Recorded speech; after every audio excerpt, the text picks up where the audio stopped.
All right, so we're going over page 189. Sound like a deal? All right. So they gave us originally on problems 1, 2, and 3. I think we can squeeze these all here. They had originally told us that we have a mean of 50 and a standard deviation of 9. Okay, so they want us to change if 15 is added. If we add 15, well, that changes our mean to 65. Standard deviation stays the same. Okay, remember you add or subtract, it stays the same. If everything is tripled, so times 3, so that means your mean goes to 150. Your standard deviation goes to 27. So remember, adding only changes the mean. Multiplying changes both the mean and the standard deviation. And then number 3, we double each score. So double each score and then subtract 20. So that changes. If I double 50, I get to 100. 100 minus 20 is 80. The standard deviation is only doubled. Is that all right for those first 3? Feel comfortable with it? May I move on?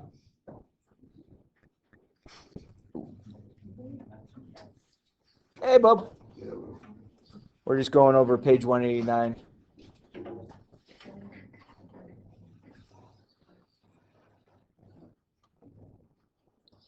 All right. Let's see. Number 4, 5, and 6. Okay, we can still do those. Okay, psychology quiz is worth 20 points. Assume the scores are normally distributed with an average of 16 and a standard deviation of 3. Okay. So 4, A, B, and C. If we doubled every score, so 2 times each score, changes my mean to 32, changes my standard deviation to 6. Okay. B, adding 50 to each score. That's just going to change my mean. Keeps the standard deviation still 3. And then multiplying by 5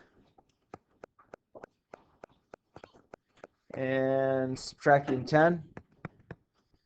So let's see, that's going to, 5 times 16. What's 5 times 16? I can't do it. 90. So this changes to 80. And then standard deviation is 15. It doesn't get affected by the subtracting. And then the teacher multiplies. I need Desmos.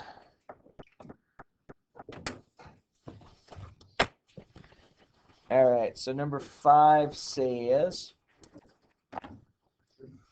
if a teacher is multiplying every score by 5, what percent of students will get a 90 or higher? Okay. So Buddy Desmos jumping in.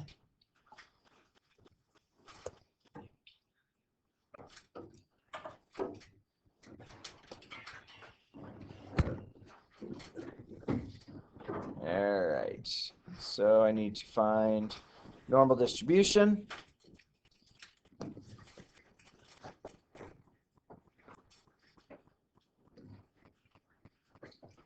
Somewhere here. Did I pass it? Normal distribution. There it is. All right. So if we multiply every score by 5, so that's going to change our mean to 90, because 16 times 5. And then it's going to change my standard deviation to 15. We want to know what percent of students will get a 90 or higher. So, hang on. So multiplies by 5. Yeah, that's 90. Okay. So we want to know what percent gets 90 or higher. So I'm going to change my lower limit. Let's make our normal distribution. Change our lower limit to 90. Oh, is it 80? Oh, you guys are the best. All right. So that would mean that roughly 25% of the students, 25.2% of the students would get a 90 or better on the test. Okay. If a teacher adds 80 to every score, what percent will get a 90 or higher? All right, so then I have to change these. So my original standard deviation would have been 3, and my mean 80 to 16 is 96, right? And hit the plus. All right, so there's our normal distribution. So if I add 80 to every score and my standard deviation stays at 3, we're talking about 97.7% of the students are going to get a 90% or higher. That's the kind of curve I'm talking about. I like that. Cool. All right, how do you feel about this? On the back side, all of those are pretty much the same. I do want to go down to number 12 because I think it's kind of a good review of for the final. I know I did not assign number 12, but we can write it down. All right, the 5-number summary is this. So remember, my friends, the 5-number summary is the median, Q1, Q3, minimum, maximum, right? So find the median. Okay, so this is the median. We already have it listed. Find the range. The range, we're going to subtract those. So 74 minus 10 is 64. And then find the IQR. The IQR is these subtracted. So 40 minus 18 is 22. Okay, just pretty simple. And then just always remember this. 25% of the data fits into each one of these categories. Okay, that's just kind of like so last chapter. Okay. And then find the median and range if the IQR is 12. I'm not going to worry about those. Okay, so that was 3.7. So I'm going to go back to 3.8 in the notes. If I could find it. Let's see how we do. And friends, a reminder, we will start second semester still with this book, okay? Because I want to cover chapter 4. The probability is a pretty important thing. Plus, it's called prob stats, and if we skip chapter 4, we don't get any prob. It's probability. All right, friends, I am on page 81. Page 81. Good to go? All right. And someone remind me, I have to take attendance before we leave. I haven't taken it yet because would have taken me longer to take attendance originally than at the end. All right. So top page 81, just kind of going through it. It says, consider the following scenario. 2 bowlers form a team, and both of them individually have normally distributed bowling scores with their own mean and own standard deviation. What is the mean and standard deviation of their score? So you got this bowling guy, he's holding his bowling ball, and this bowling guy, he's holding his bowling ball. Okay, they both have their own mean and standard deviation, but now they're a duo team. Okay, so now we want to figure out some things that take place if we know both of them. Okay, so we're going to call this guy bowler A, this guy bowler B. It says bowler A has a mean of 140 and a standard deviation of 15.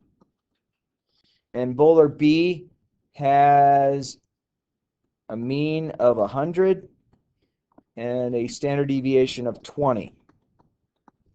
Okay? So and they're saying they're normally distributed, so that's fine. But that's basically how these 2 people are bowling, or this guy and girl, or 2 guys, or 2 girls, or 2 thems. Doesn't matter to me. Just getting the example. It says, remember the average is the expected value. If bowler A averages 140 and bowler B averages 100, you would think that their typical score would be 240. This is true. So because their means are, if I add their means together, that means that if they were a team and they were combining their scores together, they would have a mean of 240 if we combined it. Okay, but the standard deviation is going to be a little bit different. So I'm going to write this down. So in order to get the mean of a combo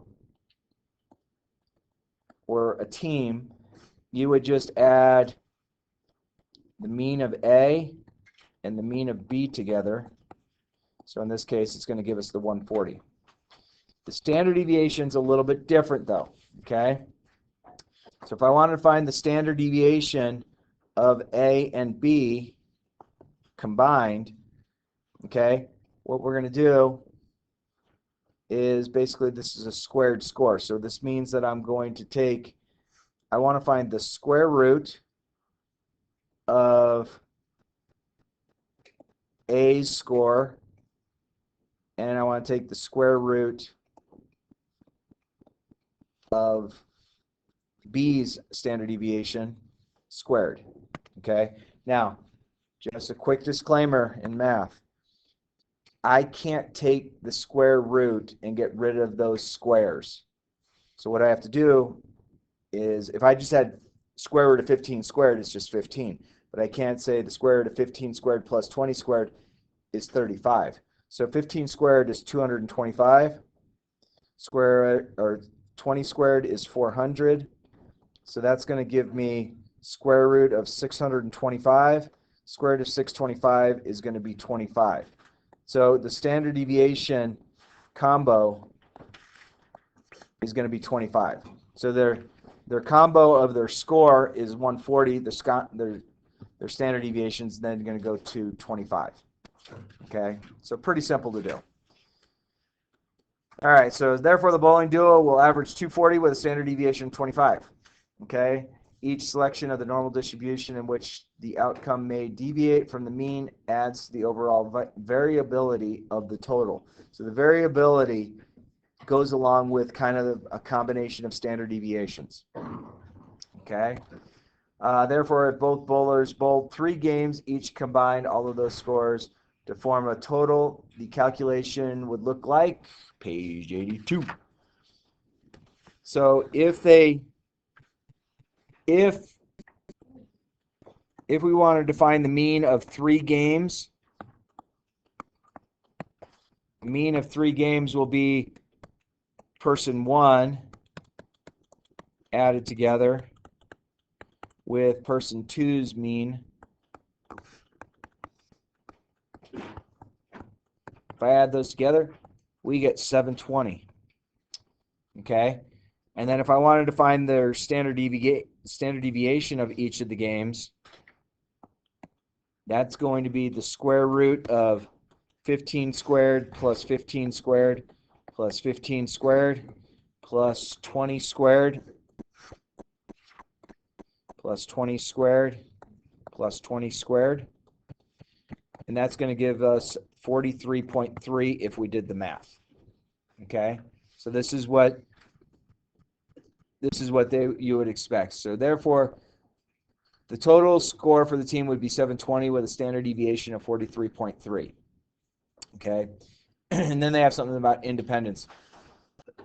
The calculations demonstrated in this assignment and technically through this chapter must be independent. Independence is a topic to be explored in later chapters more thoroughly, but it is noteworthy here because without independence, these calculations aren't to be trusted. Independence is a hidden assumption behind many probability calculations and statistical procedures.